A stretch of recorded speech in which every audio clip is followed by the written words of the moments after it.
മറ്റ് കൃതദാസന്മാർ, വേദിയിലായിരിക്കുന്ന കൃതദാസന്മാർ, ഏവർക്കും യേശു ക്രിസ്തുവിന്റെ നിസ്തുല്യമായ നാമത്തിൽ സ്നേഹാവന്ദനം അറിയിക്കുന്നു.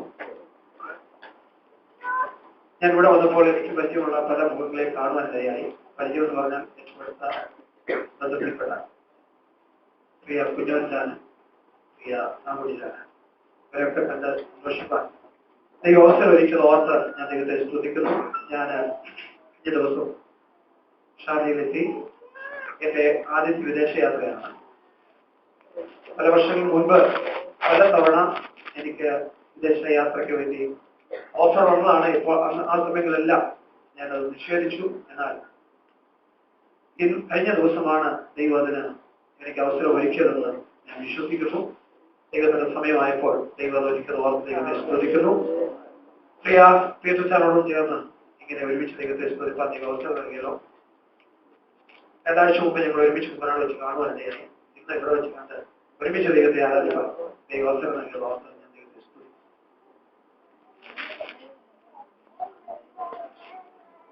കഴിഞ്ഞ 21 വർഷം കർത്താവിന്റെ വേലയിൽ കർത്താവിന് വേണ്ടി അധ്വാനിച്ചുകൊണ്ടിരിക്കുന്നു. വളരെ ചെറുപ്പത്തിൽ തന്നെ കർത്താവിന്റെ മുഖമെടുക്കുവാൻ തക്കുവാൻ ദൈവം എനിക്ക് ഭാഗ്യം നൽകിയതോർത്ത് ഞാൻ ദൈവത്തെ പത്തനാപുരം, മേലുകാവ്, കൊല്ലം നോർത്ത്, കലയപുരം, ഇപ്പോൾ ചെങ്ങന്നൂർ. പ്രിയ ജിന്നിയുടെ സഭയിൽ കഴിഞ്ഞ 11 വർഷം കർത്താവിന്റെ വേലയിൽ ആയിരിക്കാൻ ദൈവം എനിക്ക് കൃപ നൽകി. ഇപ്പോൾ 2 വർഷമായി ഞാൻ ശുശ്രൂഷിക്കുന്ന ചെങ്ങന്നൂർ സഭയിൽ, പുത്രദേവ സഭയിലെ ശുശ്രൂഷകനായിട്ട് ആയിരിക്കാനും ദൈവം എനിക്ക് കൃപ ചെയ്ത് ഓർത്ത് ഞാൻ ദൈവത്തെ സ്തുതിക്കുന്നു. പ്രിയ പ്രിയ വിൽസൺ ജോസഫ് അവരുടെ പിതാവ് എന്നെ പഠിപ്പിച്ചിട്ടുണ്ട്. തന്നോടൊപ്പം പല തവണ യാത്ര ചെയ്യുവാൻ ഇന്ന് പ്രിയ കഥാപ്രദാസനോട് ഒരുമിച്ച് ഇങ്ങനെ കൂട്ടായ്മ പല വിഭാഗ ശുശ്രൂഷകൾ, മറ്റ് ശുശ്രൂഷകളൊക്കെ ഞാൻ അതിനോടൊപ്പം സംബന്ധിച്ചിട്ടുണ്ട്. എങ്കിലും ഇന്ന് പകൽവേളയിൽ തന്റെ ശുശ്രൂഷ ഉത്തരവാദിത്വത്തോടെ ചെയ്യുന്ന ഈ സഭയിൽ പ്രമുഖമായിരിക്കുന്നതിൽ ഞാൻ ദൈവത്തെ സ്തുതിക്കുന്നു. തന്റെ കൂട്ടായ്മകൾ പലപ്പോഴും എനിക്ക് അനുഭവിച്ചറിയുവാൻ ഇടയായ നല്ല അവസരങ്ങളായി ഞാൻ കരുതുന്നു. ദൈവം തന്നെയും തന്റെ ശുശ്രൂഷകളെയും ദേശത്ത് അനുഗ്രഹിക്കട്ടെ. തന്റെ പിതാവിനെ കുറിച്ച് ഓർമ്മ കഴിഞ്ഞൊരു മീറ്റിംഗിൽ ഞാൻ ചെന്നപ്പോൾ അവിടെ തന്റെ പിതാവിനെ കുറിച്ച് ഒരു കഥാദാസൻ സൂക്ഷിച്ച കഥാദാസൻ ദൈവത്തെ വിശ്വസ്തയോടെ സേവിച്ചാൽ അവർക്കുണ്ടാകുന്ന നന്മ, അല്ലെങ്കിൽ കർത്താവിന് വേണ്ടി അനുഭവിച്ചിട്ടുള്ള കഷ്ടങ്ങൾ, അതിനെക്കുറിച്ച് ചില കാര്യങ്ങൾ ഓർപ്പിച്ചപ്പോൾ പിതാവിന്റെ പേരും അവിടെ പറയുവാൻ ഇടയായി തീർന്നു. ഞാനിങ്ങനെ ഓർത്തു, ദാവീദ് വിശ്വസ്തയോടെ ദൈവത്തെ സേവിച്ചതുകൊണ്ട് ഇന്നും ദാവീദിന്റെ പേര്, അവന്റെ തലമുറകളുടെ പേര് ഭൂമിയിൽ സ്മരിക്കപ്പെട്ടുകൊണ്ടിരിക്കും. ഞാനൊരു കാര്യം നിങ്ങളോട് ഓർപ്പിക്കാം.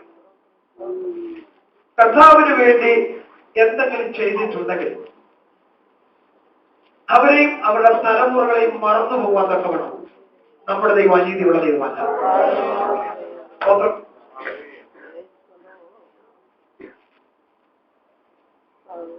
വളരെയധികം ഫയലുകൾ ഞാൻ കേട്ടിട്ടുണ്ട്. പ്രിയപക്ഷൻ തന്നെ പറയുന്നത് ഞാൻ കേട്ടിട്ടുണ്ട്. കന്യാകുമാരി മുതൽ കുമ്പനാട് വരെ, കുമ്പനാട് മുതൽ കന്യാകുമാരി വരെ നടന്ന് താൻ ചെയ്തിട്ടുള്ള ശുശ്രൂഷകൾ നേരിട്ട് കേൾക്കുവാൻ എനിക്ക് ഭാഗ്യം ലഭിച്ചു. വഴിയോരത്തെ പൈപ്പുകളിൽ നിന്ന് വെള്ളം കുടിച്ച്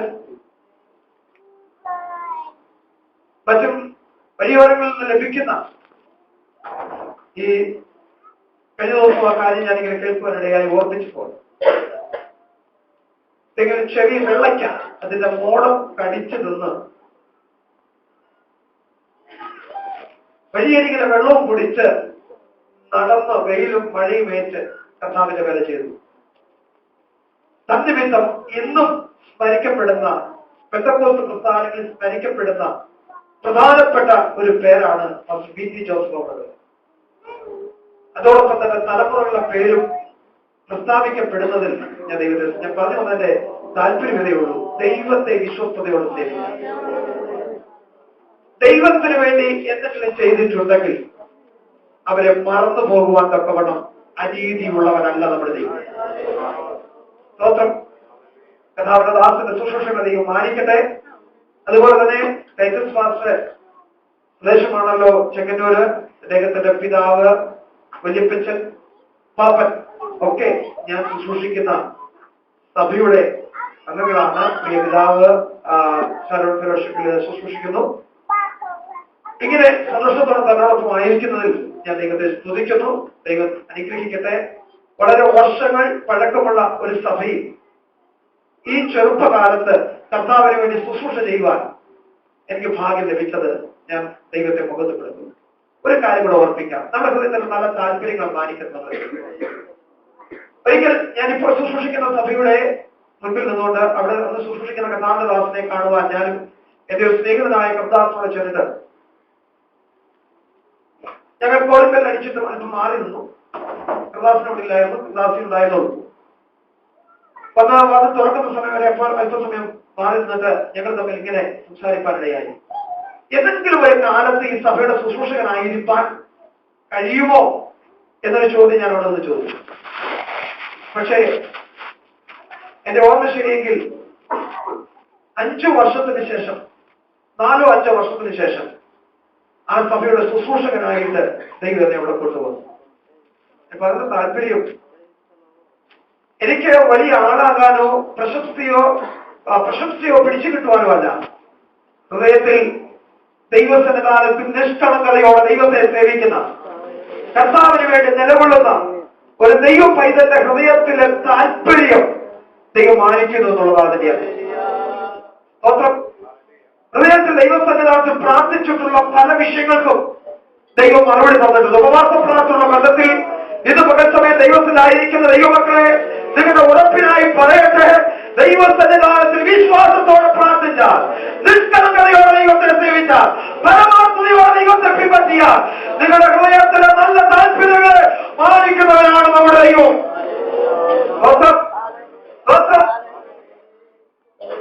നമ്മളാരും സ്തോത്രം പറഞ്ഞു പറയിപ്പിച്ചത് പറയുന്നവരാണ്. ദൈവത്തിന് വചനം പറയുന്നു, ഇടവിടാതെ സ്തോത്രമെന്ന യാഗം അർപ്പിക്കണമെന്ന്. സ്തോത്രം. ഞാനിങ്ങനെ വിശ്വസിക്കുന്നു, സ്തോത്രം പറഞ്ഞു പറയിപ്പിച്ചതുകൊണ്ട് യാതൊരു കഥയില്ല. അടിച്ചൊരാളെ സ്നാനപ്പെടുത്തിയതുകൊണ്ട് കഥയില്ല. അടിച്ചൊരാളെ രക്ഷിക്കപ്പെടുത്തിയതുകൊണ്ട് കഥയില്ല. ഹൃദയത്തിൽ പൂർണ്ണ താല്പര്യം വന്നിട്ട് ദൈവത്തെ സേവിച്ചാൽ അവൻ എന്നും നിലനിൽക്കുന്ന ദൈവം. ദൈവത്തിൽ നിന്ന് എന്തെങ്കിലും നന്മ ലഭിച്ചിട്ടുണ്ടെങ്കിൽ, നമ്മുടെ ജീവിതത്തെ തൊടുന്നതായ എന്തെങ്കിലും അനുഭവങ്ങൾ നാം കേൾക്കുമ്പോൾ നിശ്ചയമായും ദൈവത്തെ നാം സ്തുതിച്ചിരിക്കണം. ഞാൻ സമയങ്ങളധികം ദീർഘിപ്പിക്കുന്നില്ല. അതിന് മുമ്പിൽ അല്പം സമയം മാത്രമേ ഇനി അവശേഷിക്കുന്നുള്ളൂ. നമ്മുടെ കൂടിവരവ് തക്ക സമയത്ത് അവസാനിപ്പിക്കണമല്ലോ. ദോഷം പ്രാർത്ഥനയോടുകൂടെ ദൈവത്തിന്റെ പാദപീഠത്തിൽ നമുക്കായിരിക്കണം. ഈ ദിവസങ്ങളൊക്കെ എന്നെ ചിന്തിപ്പിച്ചിട്ടുള്ള ഒരു കാര്യമാണ്, എന്തുകൊണ്ടാണ് നാം ദൈവത്തെ സേവിക്കുന്നത്? എന്തിനാണ് ദൈവത്തെ സേവിക്കുന്നത്? ഓരോരുത്തരോടും ചോദിച്ചാൽ ഓരോ കാര്യങ്ങൾ അവർ പറയും. ഞാൻ എന്തുകൊണ്ട് ദൈവത്തെ സേവിക്കാൻ ഇറങ്ങി? ഞാൻ പ്രാർത്ഥന വിഷയത്തിൽ എനിക്ക് മറുപടി തന്നു. അങ്ങനെ പ്രാർത്ഥന കേൾക്കുന്ന ഒരു ദൈവമായതുകൊണ്ട് ഞാൻ ഇറങ്ങി. ഇത് പലപ്പോഴും നമ്മൾ നമ്മുടെ ദൈവത്തെ അങ്ങ് ചുരുക്കി കാണുകയാണ്, എന്ന് പറഞ്ഞാൽ ചെറുതായി കാണുകയാണ്. എനിക്കൊരു ജോലി തരുന്ന ഒരു ദൈവം, അല്ലെങ്കിൽ എന്റെ പ്രാർത്ഥന മറുപടി, എന്റെ കുഞ്ഞിന്റെ ഭാവി നന്നാക്കി അല്ലെങ്കിൽ അനുഗ്രഹിച്ച ഒരു ദൈവം, ഞാൻ പ്രാർത്ഥന വിഷയത്തിന് മറുപടി തന്ന ഒരു ദൈവം, അതല്ലേ നമ്മുടെ ഉള്ളിൽ നമ്മുടെ ദൈവത്തെ കുറിച്ചുള്ള കാഴ്ചപ്പാട് ചിന്താഗതി. ഞാൻ പറയട്ടെ, അതുകൊണ്ട് ഒരിക്കലും നിങ്ങൾ ദൈവത്തെ സേവിക്കരുത്. ഇവിടെ വന്നിട്ട് ഇങ്ങനെ ദുരുപദേശം പറഞ്ഞു നിങ്ങൾ ആരും പറയരുത്. നമ്മൾ ആ വിധത്തിൽ ദൈവത്തെ സേവിക്കരുത്. നമ്മുടെ ദൈവത്തെ എന്തുകൊണ്ട് സ്നേഹിക്കണം, സേവിക്കണം? എനിക്ക് വേണ്ടി അവസാനത്തുള്ള രക്തമലയും എന്റെ പാപത്തിന് പരിഹാരം വരുത്തുക, എന്നെ വീണ്ടെടുക്കുക, എന്നെ നിത്യത്തിലേക്ക് കൊണ്ടെത്തിക്കുക, എനിക്ക് വേണ്ടി തന്നെ കാലോയിൽ ഏൽപ്പിച്ചു കൊടുത്ത ദൈവമായതുകൊണ്ട് എന്റെ ജീവനെ നാശത്തുള്ള പിടിവിട്ടത് കൊണ്ട് ഞാൻ ആരാധിക്കും. നമ്മുടെ കാര്യസ്ഥാനത്തിന് വേണ്ടി ഉപയോഗിക്കുന്ന ഒരു ഉപകരണമായി ഇന്ന് ദൈവത്തെ കാണുക. ദൈവമൊക്കെ തെറ്റിപ്പോയി എന്നാണ് എന്റെ ചിന്താഗതി. കാര്യസ്ഥാനത്തിന് വേണ്ടി ഉപയോഗിക്കുന്ന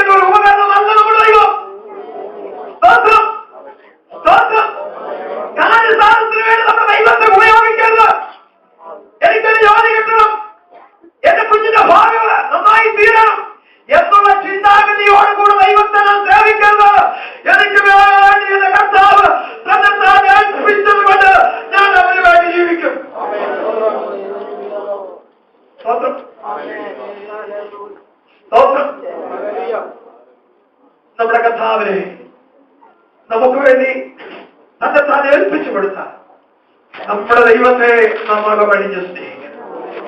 ഈ ലോകത്തിൽ ആരുണ്ടായിരുന്നു നമ്മെ സ്നേഹിപ്പാൻ? ഈ ലോകത്തിൽ ആരുണ്ടായിരുന്നു നമ്മെ വീണ്ടെടുക്കുവാൻ? അതിന് യാഗങ്ങൾക്കോ മറ്റ് യാതൊന്നിനും നമ്മുടെ വീണ്ടെടുപ്പ് സാധ്യമാക്കി തരുവാൻ കഴിയാതിരുന്നപ്പോൾ എന്നതെങ്കിലുമായ ഒരു യാഗമായി കാൽവരി ക്രൂശിൽ തന്നെ ഏൽപ്പിച്ചു കൊടുത്ത് ആ ദൈവത്തെ നമ്മൾ കഴിപ്പാനിടയായിരിക്കണം.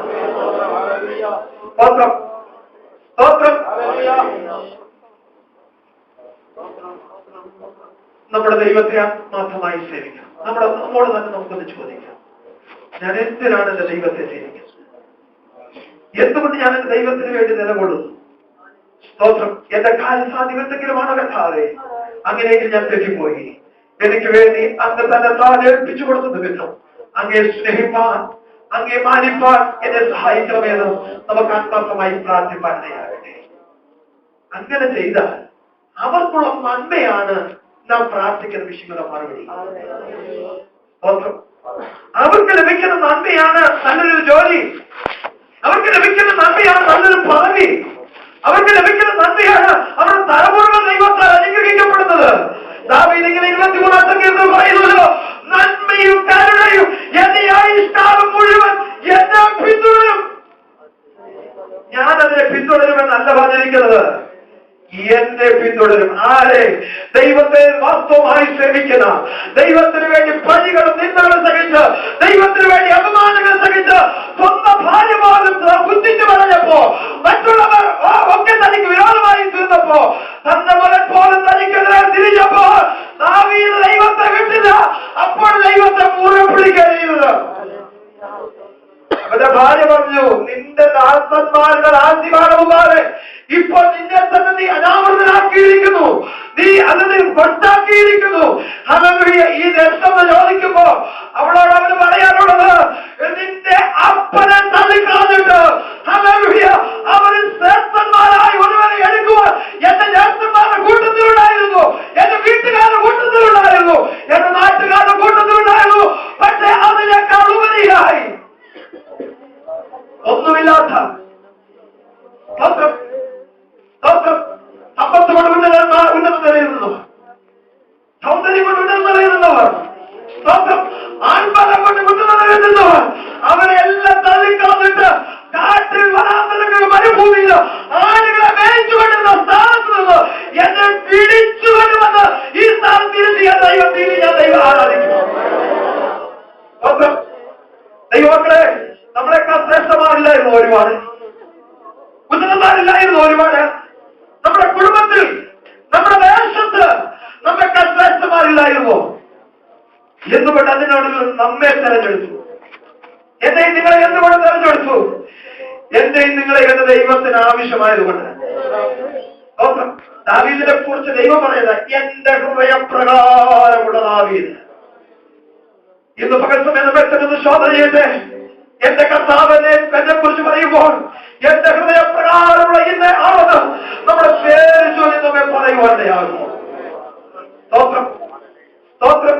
ഒരു മാസ പ്രാർത്ഥനയാണ് നാം ആയിരിക്കുന്നത്. ഇന്ന് പകലാണ് നമ്മെ തന്നെ ഒന്ന് ശോധന ചെയ്യുവാനിടയാകട്ടെ. സ്തോത്രം. എന്നെ ദൈവം തെരഞ്ഞെടുത്തു.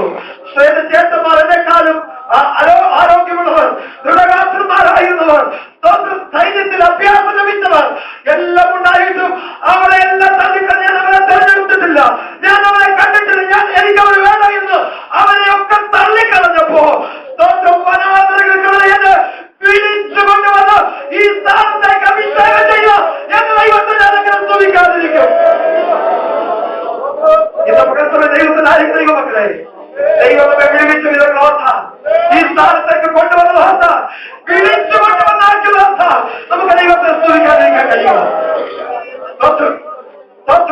നമ്മൾക്ക് ഉന്നതമാർക്കായിട്ട് ആ സമയം തള്ളിക്കളഞ്ഞിട്ട് അവരുടെ കസേരകൾ നമ്മെ പിടിച്ചുകൊണ്ടിരുത്തിയ ദൈവത്തെ നമുക്ക് എങ്ങനെ സ്തുതിക്കാതിരിക്കാൻ കഴിയും?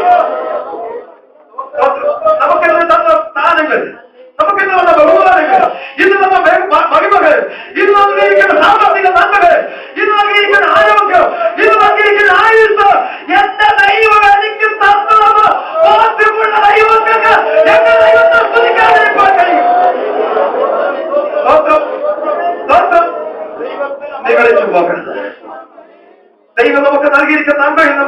പോകരുത്. ദൈവത്തിൽ വചനം നാം ഇങ്ങനെ വായിക്കുന്നു, ഞാൻ എന്റെ ദൈവമായ യഹോവയെ എന്റെ മുൻപിൽ വെച്ചിരിക്കുന്നു, അവൻ എന്റെ വലത്തുഭാഗത്തുള്ളത് കൊണ്ട് ഞാൻ കുലുങ്ങി പോകില്ല. എന്തുകൊണ്ട് നമ്മൾ പരാജയപ്പെട്ടു പോകാതിരിക്കുന്നു? എന്തുകൊണ്ട് തകർന്നു പോകാതിരിക്കുന്നു? എന്തുകൊണ്ട് നശിച്ചു പോകാതിരിക്കുന്നു? എന്റെ വലത്തുഭാഗത്ത് കർത്താവുണ്ട്. എന്റെ പ്രതിസന്ധിയിൽ എന്നെ താങ്ങാൻ, എന്റെ പ്രതികൂലങ്ങളിൽ എന്നെ സഹായിപ്പാൻ, എന്റെ താഴ്ചകൾ എന്നെ ഉയർത്തുവാൻ, എന്റെ സഹോദരങ്ങളുടെ മുമ്പാകെ, എന്റെ വേണ്ടപ്പെട്ടവരുടെ മുമ്പാകെ, എന്റെ പ്രവർത്തകരുടെ മുമ്പാകെ എന്നെ ഉയർത്തുവാൻ എന്റെ കർത്താവ് എന്റെ വലത്തുഭാഗത്തുണ്ട്. അതുകൊണ്ട് ഞാൻ എത്തിയില്ല, കൊലുങ്ങി ഭാഗത്തില്ല. എത്ര പേർ തുറക്കോട്ടെ, എന്റെ കർത്താവിന്റെ വലത്തുഭാഗത്തുള്ളത് കൊണ്ട് ഞാൻ കൊലുങ്ങി പോവുകയില്ല. എന്റെ ജോലി വിഷയത്തിൽ എനിക്ക് പ്രതികൂലങ്ങൾ നേരിടും, ഞാൻ ഒറ്റപ്പെട്ടു വരും, ഞാൻ കുറ്റക്കാരനായി തീരും, ഞാൻ കവത്തക്കാരുമായി തീരും. എന്നാൽ എന്റെ ദൈവം എന്നോടൊപ്പമുള്ളത് കൊണ്ട് ഞാൻ തകർന്നു പോകത്തില്ല. ഒറ്റപ്പെടുത്തലുകൾ വരും ദൈവമക്കളെ, കുറ്റപ്പെടുത്തലുകൾ വരും, കള്ളമെന്ന് പ്രാർത്ഥിക്കപ്പെടും, കളിയെന്ന് പ്രാർത്ഥിക്കപ്പെടും. എങ്ങനെ നീ ദൈവത്തെ തള്ളിക്കളയുന്നു? നിന്നെ മാനിച്ചുയർത്തുന്ന ഒരു ദിവസമുണ്ട്.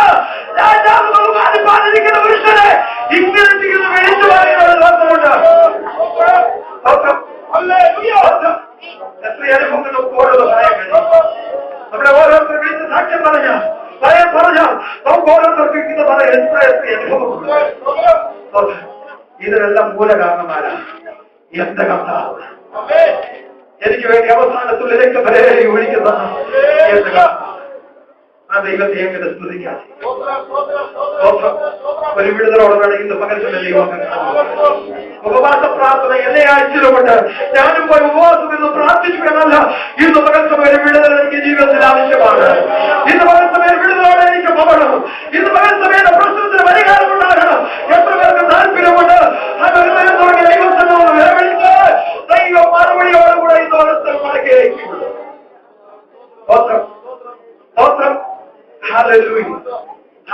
ദാവീദ് പറയുന്നത്, നിന്റെ അപ്പനെ തള്ളിക്കളഞ്ഞിട്ട് ആ സ്ഥാനത്തേക്ക് എന്നെ പിടിച്ചുകൊണ്ടിരുന്നത് ദൈവം. സമൂഹം ഓരോരുത്തരെ കാണുമ്പോൾ ഇവനാണ് ദൈവത്താൽ തെരഞ്ഞെടുക്കപ്പെട്ടവനെന്ന് പറഞ്ഞുകൊണ്ട് അഭിഷേക തൈലം ലോകത്തെ തലയിലേക്ക് ഒഴിക്കുവാൻ അഭിഷേക തൈലത്തിന്റെ കൊമ്പ് പിടിച്ചുകൊണ്ട് നിൽക്കുമ്പോൾ ദൈവസഭ പറയില്ല, നിനക്ക് തെറ്റിപ്പോയി.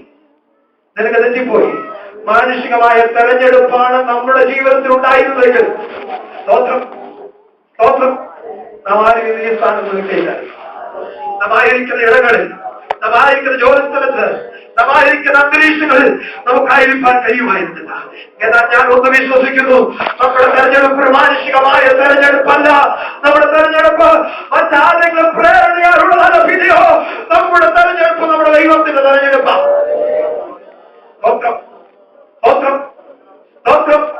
ഇന്ന് പകൽ സമയം ഒരു വിടുതലോടെ നമുക്ക് കടന്നു പോകാം. എനിക്ക് അനുബന്ധ സമയം അതിക്രമിച്ചുകൊണ്ടിരിക്കുക. ഞാൻ സംസാരിക്കാൻ താല്പര്യപ്പെട്ട വിഷയമല്ല, എങ്കിലും ദൈവത്തിന്റെ ആത്മാവിനെ എന്നെ പ്രേരിപ്പിച്ചതുകൊണ്ട് ചില കാര്യങ്ങൾ നമ്മൾ ഓർപ്പിച്ചത് മാത്രമേ ഉള്ളൂ. ഇന്ന് പകർച്ച മടങ്ങി പോകുമ്പോൾ ഒരു വിടുതലോടെ മടങ്ങി പോകട്ടെ.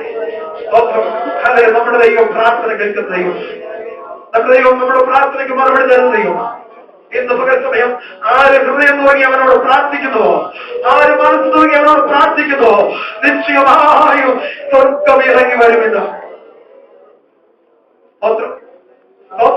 നിശ്ചയമായും സ്വർഗം ഇറങ്ങി വരും. ഞാൻ വിശ്വസിക്കുന്നു. എത്ര പേരത് വിശ്വസിക്കുന്നു? എന്റെ ദൈവം എനിക്ക് തന്ന തെരഞ്ഞെടുപ്പ്, എന്റെ ദൈവം എനിക്ക് നൽകിയ അനുഭവങ്ങൾ, എന്റെ ദൈവം എനിക്ക് തന്ന നന്മകൾ, എന്റെ ദൈവത്താൽ അതെനിക്ക് ലഭിച്ചതാണ്. ഈ ലോകപ്രകാരമുള്ള ഒരു തെരഞ്ഞെടുപ്പല്ല, ഈ ലോകപ്രകാരം ലഭിച്ച നന്മയല്ല. ഇന്ന് എനിക്ക് ലഭിച്ച നന്മ, ഞാൻ അനുഭവിക്കുന്ന അനുഭവങ്ങൾ എന്റെ ദൈവം എനിക്ക് പിടിച്ചു തന്നതാണ്.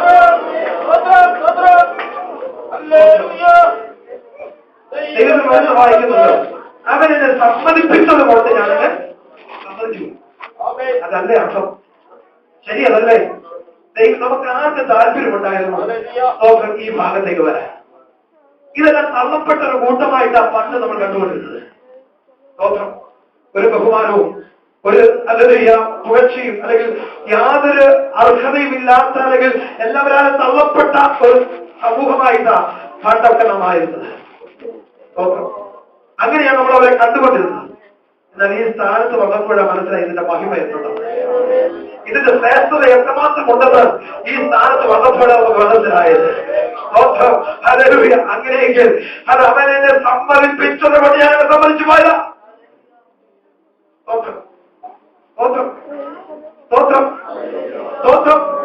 എന്നെ സമ്മതിപ്പിച്ചതുകൊണ്ട് ഞാൻ സമ്മതിച്ചു പോയി. അതുകൊണ്ട് എന്തെങ്കിലും നമുക്ക് നഷ്ടമുണ്ടായോ? എന്തെങ്കിലും ഒരു നഷ്ടമുണ്ടായോ? ഒരിക്കലും ഉണ്ടായിട്ടില്ല. ഒരിക്കലും ഒരു നഷ്ടം നമ്മുടെ ജീവിതമുണ്ടായോ? പലപ്പോഴും നമുക്ക് ദോഷം നമ്മൾ ചിന്തിക്കുന്നില്ല. എനിക്കത് നഷ്ടമായി പോയി, എനിക്കത് മോശമായി പോയി, എനിക്കത് ഇറങ്ങി തിരിച്ചത് അതുകൊണ്ട് പല പ്രശ്നങ്ങളുണ്ടായി എന്ന് പലപ്പോഴും നമുക്ക് തോന്നും. ഇല്ല, തിന്മയെന്ന് തോന്നിയിട്ടുള്ളത് പോലും പിന്നത്തെ നന്മയ്ക്കാക്കി നമ്മുടെ കർത്താവ് തീർന്നിട്ടുണ്ട്. കഷ്ടതയും പട്ടിണിയും ബുദ്ധിമുട്ടും ഞെരുക്കവും അങ്ങനെ ഒറ്റപ്പെടലും ഒക്കെ നമ്മുടെ ജീവിതത്തിൽ വന്നിട്ടുണ്ട്. പക്ഷെ പിന്നത്തെ അത് നമ്മുടെ ജീവിതത്തിൽ അനുഗ്രഹമായി ഇത് യഥാർത്ഥദാസൻ സൃഷ്ടിച്ച ആ ഭാഗത്തോട് ചേർന്നാണ് ഞാൻ സൃഷ്ടിക്കാൻ താല്പര്യപ്പെടുന്നത്. ദൈവത്തിന് ആ ഭാഗമാണ്, അതോടൊപ്പമൊരു ഭാഗമാണ് എന്റെ ഹൃദയത്തിൽ സ്തോത്രം എന്ന് പകൽ സമയം പ്രകാശിപ്പിച്ചത്. അപ്പോസ്തല പ്രവർത്തന പുസ്തകം വേഗത്തിൽ വായിക്കാം. 11-ാം അധ്യായം അതിന്റെ 4-ാം വാക്യം വായിച്ചു. അപ്പോസ്തല പ്രവർത്തന പുസ്തകം 11-ാം അധ്യായം. ജനത്തിന്റെ മുമ്പിൽ നിർത്തുവാൻ ഭാവിച്ചതിന്റെ തലേ രാത്രി പത്രോസ് 2 ചങ്ങലയാൽ ബന്ധിക്കപ്പെട്ടവനായി 2 പടയാളികളുടെ നടുവിൽ ഉറങ്ങുകയായിരുന്നു. വാതിലിന്റെ മുമ്പിൽ കാവൽക്കാർ കാരാഗ്രഹം കാത്തുകൊണ്ടിരുന്നു. മതി, സ്തോത്രം. നമുക്കെല്ലാം വളരെ പരിചയമുള്ള ഒരു വേദഭാഗമാണ് ഇന്ന് പകൽ സമയം നമ്മുടെ ചിന്തയ്ക്കായിട്ട് നാം വായിച്ചത്. സ്തോത്രം. പത്രോസിനെ കാരാഗ്രഹത്തിൽ നിന്ന് വിടുവിച്ച സംഭവം നമ്മുടെ ദൈവം പ്രതിസന്ധിയിൽ നമ്മെ വിടുവിക്കുന്ന ദൈവം. നമ്മുടെ ദൈവം തുറന്നാൽ പിന്നെ ആർക്കും അടയ്ക്കാൻ കഴിയില്ല. സ്തോത്രം. ഇവിടെ 11-ാം അധ്യായത്തിൽ 1-ാം വാക്യം മുതൽ വായിക്കുമ്പോൾ ഇങ്ങനെയാണ് കാണാൻ കഴിയുന്നത്. കർത്താവിന്റെ ദാസന്മാരെ കൊല്ലുന്ന, അത് യഹൂദന്മാർക്ക് ദൈവത്തിന്റെ വചനം അനുസരിക്കുന്ന പിൻപറ്റുന്ന സ്തോത്രം ആളുകളെ കൊല്ലുക അല്ലെങ്കിൽ ഉപദ്രവിക്കുക, പീഡിപ്പിക്കുക എന്നുള്ളത് ആ കാലത്തെ യഹൂദ ജനത്തിന്റെ അല്ലെങ്കിൽ യഹൂദ പുരോഹിതന്മാരുടെ ഒരു താല്പര്യപ്പെട്ട ഒരു വിഷയമായി. അങ്ങനെ ഇരിക്കുന്ന സന്ദർഭത്തിൽ യോഹന്നാന്റെ സഹോദരനായ യാക്കോബിനെ വാളാൻ തോന്നുന്നത് യഹൂദന്മാർക്ക് താല്പര്യം ആയി തോന്നിയപ്പോൾ അവരെ വീണ്ടും പ്രസാദിപ്പിക്കേണ്ടതിന് അടുത്ത ഒരുവരെ കൂടെ പിടിച്ചു, പത്രോസ്. അവരെ കൊല്ലുവാൻ നിശ്ചയിച്ചിരുന്നതിന്റെ തലേ ദിവസം ദൈവം ചെയ്ത പ്രവൃത്തിയാണ് നമുക്കിവിടെ വായിക്കാൻ കഴിയും. പുതിയ പുസ്തകത്തിലെ ചരിത്ര പുസ്തകം എന്നറിയപ്പെടുന്ന അപ്പോസ്തല പ്രവൃത്തിയുടെ പുസ്തകം. ഇതിൽ ദാരുണമായ പല സംഭവങ്ങളും നമുക്ക് പഠിക്കുവാൻ കഴിയുന്നുണ്ട്. ഒരിക്കലും സംഭവിച്ചുകൂടാത്തതായി സംഭവിച്ചിട്ടുള്ള കാര്യങ്ങൾ, അതുപോലെ തന്നെ ദൈവം വിടുവിച്ചതായ വിധങ്ങൾ, ദൈവസഭയുടെ പെന്തക്കോസ്ത് സഭയുടെ സ്ഥാപനം ഇത്യാദിയായ അനേക കാര്യങ്ങൾ ഈ പുസ്തകത്തിൽ, ചരിത്ര പുസ്തകത്തില് നമുക്ക് ഈ അപ്പോസ്തല പ്രവൃത്തിയുടെ പുസ്തകത്തിൽ പഠിക്കുവാൻ കഴിയും. അതിൽ ഒന്നാണ് സ്തെഫാനോസിന്റെ മരണം. അങ്ങനെ വിവിധ ഭാഗങ്ങൾ ഞാൻ അതിനെക്കുറിച്ച് എടുത്തുദ്ധരിക്കുന്നില്ല, സമയം അതിക്രമിക്കുന്നില്ല. പത്രോസിനെ കൊല്ലുവാനായിട്ട് പിടിച്ച് കാരാഗ്രഹത്തിൽ അടച്ചിരിക്കുക. അടുത്ത ദിവസം അവന്റെ മരണം നടക്കും, തല ഛേദിക്കും. അതിനുവേണ്ടിയുള്ള എല്ലാ ക്രമീകരണങ്ങളും ചെയ്തു വെച്ചു. പക്ഷേ അതിന്റെ തലേ രാത്രി ഹേരോദാവിന്റെ താല്പര്യത്തെ, യഹൂദന്മാരുടെ സന്തോഷ വിഷയമായിരുന്ന പത്രോസിന്റെ കൊലപാതകത്തിലും പത്രോസിന്റെ മരണത്തെ ദൈവം അങ്ങ് മാറ്റിവെച്ചു. മനുഷ്യൻ എഴുതുന്ന വിധിയല്ല എന്റെ ദൈവം എഴുതുന്നത്. നിനക്ക് വിരോധമായി മനുഷ്യൻ പലപ്പോഴും പല വിധികൾ പുറപ്പെടുവിക്കാം, പല പദ്ധതികൾ നിനക്ക് വിരോധമായി ഉണ്ടാക്കിക്കൊണ്ടുവരാം. അത് പിശാചിനാൽ അവർ നിർബന്ധിക്കപ്പെട്ടിട്ട്, പിശാചിനാൽ അവർ പ്രേരിതരായി തീർന്നിട്ട് നിനക്കെതിരെ മനുഷ്യരിൽ കൂടെ പദ്ധതികൾ ഒരുക്കി നിന്നെ തകർത്ത് കളയുക, മറ്റുള്ളവരുടെ താല്പര്യം സാധിച്ചു കൊടുക്കുക, നിന്നെ പലപ്പോഴും കഴിവാക്കി പലരെയും പിശാചി കഴിവാക്കുമ്പോ ഇന്ന് പകൽ സമയം ഞാൻ ഓർപ്പിക്കട്ടെ, അവന്റെ പദ്ധതി അല്ല വിജയിക്കുന്നത്. ഒരുപക്ഷെ പിശാച് അല്പമായി അല്പസമയത്തേക്ക് വിജയിച്ചത് വരാം, എന്നാൽ അന്തിമ വിജയം പിശാചിനല്ല.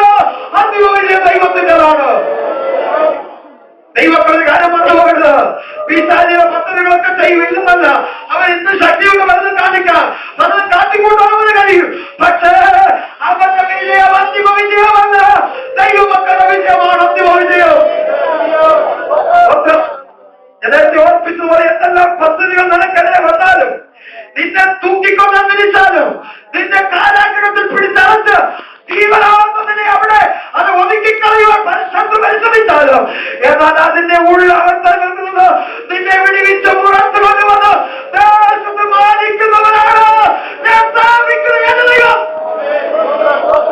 സ്വന്തം സ്വന്തം സ്വന്തം തലേ രാത്രിയിൽ ദൈവം തന്റെ ദൂതരോട് പറഞ്ഞു, പൊക്കോ പത്രോസ് നടക്കുന്ന കാരാഗ്രഹത്തിലേക്ക് പോ, എന്റെ ദാസൻ അവിടെ എന്തെടുക്കുക സുഖമായി വരട്ടെ.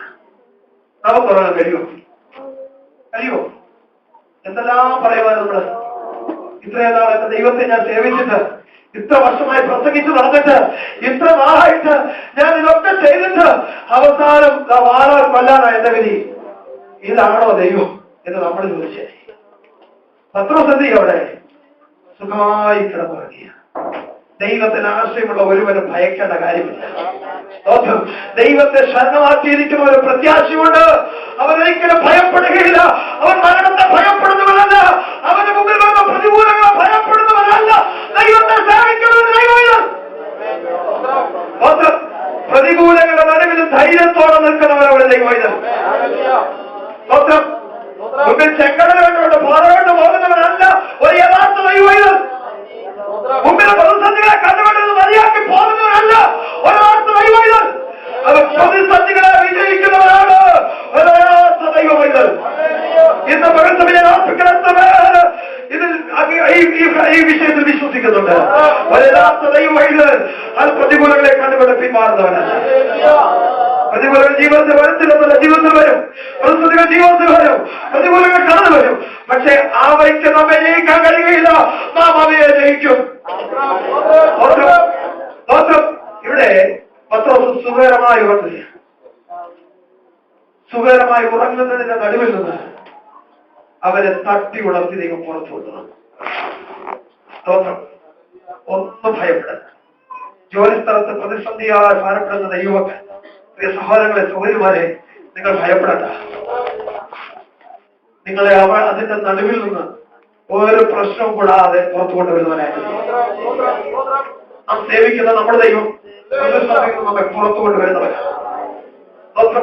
ചിലതൊക്കെ ദൈവത്തിന്റെ സമയത്ത് അനുവദിക്കാതെ മറ്റു കാര്യം.